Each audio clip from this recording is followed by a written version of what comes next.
Ini ada ikan, bakso ikan ya.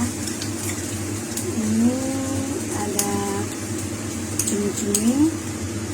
Dan ini apa ini? Perutnya sapi itu loh teman-teman ya. Ini semua saya mau masak kari.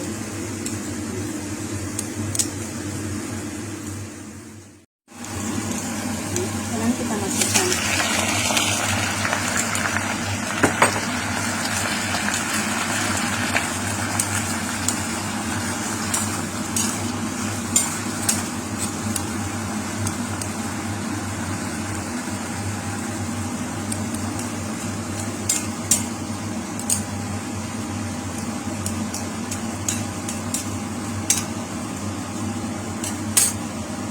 masukkan sekalian bakso ikannya teman-teman ya.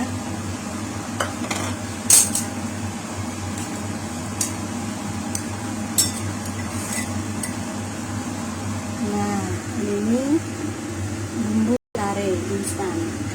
Saya pakai bumbu kare instan. Jadi saya tinggal nambahin bawang merah, bawang putih sama jahe aja.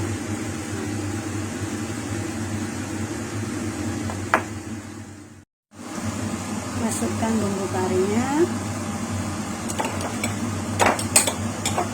kira-kira 1 sendok makan lebih ya teman-teman. Lalu kita kasih air.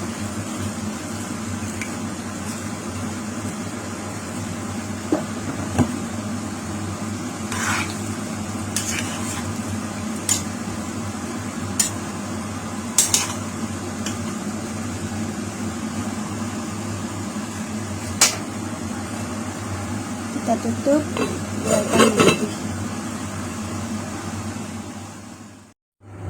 Nah, karinya sudah matang teman-teman. Udah siap untuk disantap.